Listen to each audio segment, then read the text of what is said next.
40 millions de Français boivent régulièrement l'eau de leur robinet. Plongés à nos troubles dans ce produit alimentaire et ses poisons cachés.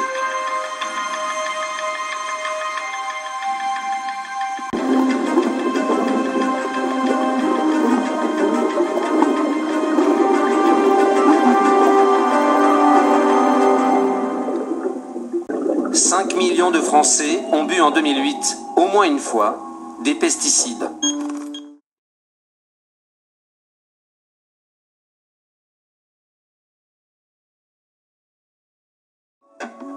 La Seine-et-Marne et ses routes bordées de champs, après l'Eure-et-Loire, c'est le deuxième département de France le plus contaminé par les nitrates et les pesticides.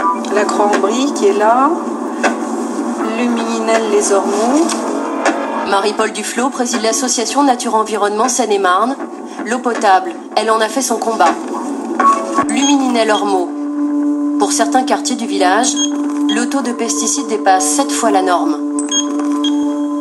Première inspection, les panneaux d'affichage extérieur. Suivez la réunion du conseil communautaire. Bon, il n'y a rien. Madame le maire, est-ce qu'elle est là Non, je ne suis pas disponible. Ah, c'est vous, madame. Un reportage sur l'eau et la manière dont les mairies communiquent sur la qualité de l'eau. Oui.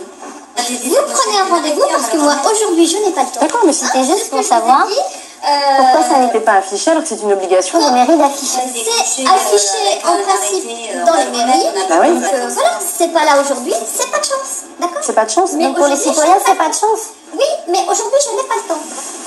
Sympathique. Ouais, très sympathique. C'est ce qui s'appelle se faire jeter. Deuxième commune, Gatun. L'eau est au-dessus de la norme de 50 mg par litre pour les nitrates et 6 fois plus pour les pesticides. Je suis Monsieur Pichot, le maire de Gatun. Vous pouvez nous montrer un peu en termes d'affichage ou de communication à la population comment vous procédez ? Les relevés. Les analyses ne sont affichées nulle part.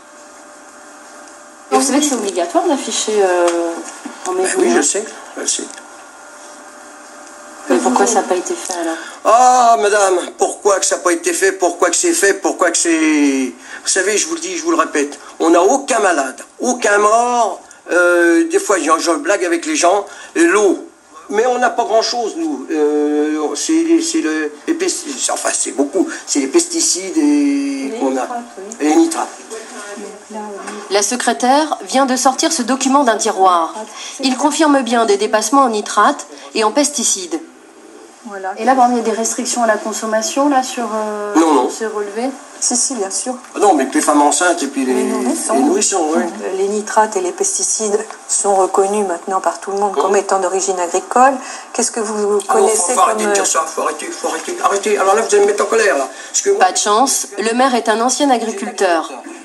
Les agriculteurs sont quand même responsables en partie de ces taux de pesticides et de nitrates élevés dans l'eau quand même. Oui, mais je vous dis pas le contraire. Je vous dis pas le contraire. Mais heureusement qu'il y en a quand même des agriculteurs parce qu'on prendrait plus de faim.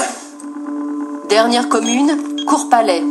Ici aussi, l'eau potable dépasse la limite en nitrate et 4 fois la norme pesticide. Devant le parvis de la mairie, surprise, une future maman embarque des bouteilles d'eau. Donc qu'est-ce que vous faites là en fait ? C'est parce qu'en fait, comme je suis enceinte, je venais demander des aides et on m'a dit que j'avais le droit à des bouteilles d'eau. Une par jour en fait. On a rentré beaucoup de masques, etc. Et on n'a pas de... Charles Saadia est maire depuis 2 ans. On n'avait pas de place, donc on a aménagé cet endroit pour... De mémoire d'élu, on s'est toujours soucié des femmes enceintes et des nourrissons. Son prédécesseur distribuait déjà des bouteilles d'eau. Ça rassure beaucoup de gens et puis franchement, c'est pas un coût exorbitant, ça nous fait quoi, 3 000 € par an?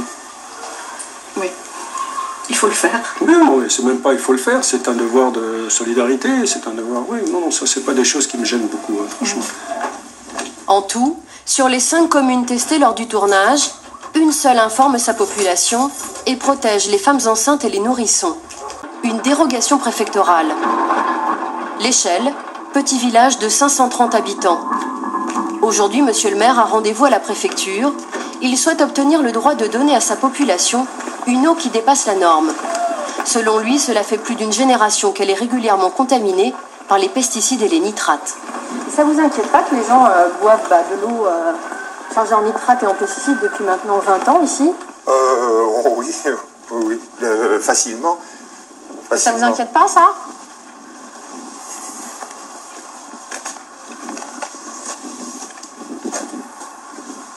Je sais pas. Je sais pas quoi vous répondre là, mais c'est vrai que bon, c'est des années et des années que c'est comme ça. Hein.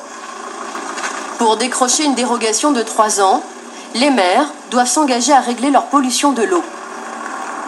Mais la commune d'Edmond-Caluzny a déjà obtenu une première dérogation et rien n'a été fait.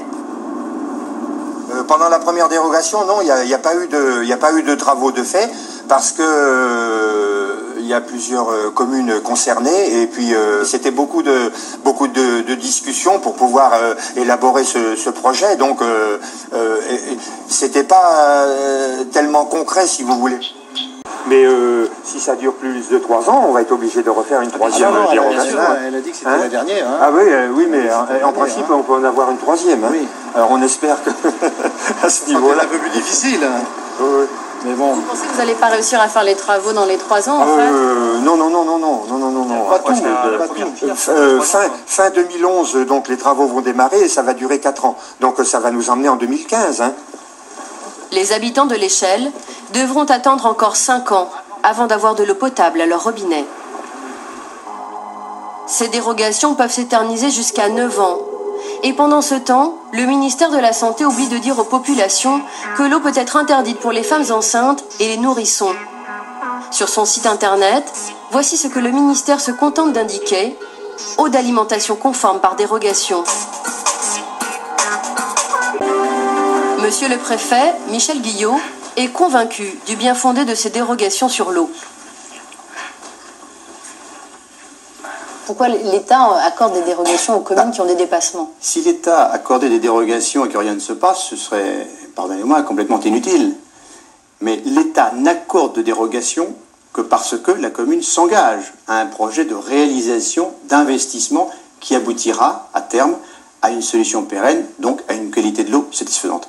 En Seine-et-Marne, 106 communes, 20% des mairies du département sont toujours sous dérogation. Pourquoi l'État n'alerte-t-il pas la population dont le préfet a la responsabilité? Et pourtant, quand on regarde la conclusion, il est écrit « eau d'alimentation conforme par dérogation ». Oui. Est-ce que vous trouvez que c'est une bonne façon d'informer les gens? Elle pourrait être formulée différemment. Je suis une femme, je m'installe dans cette commune, je veux voir la qualité de mon eau, par exemple, notamment. Je vois eau d'alimentation conforme par dérogation. Je me dis donc j'ai une eau qui n'a pas de problème.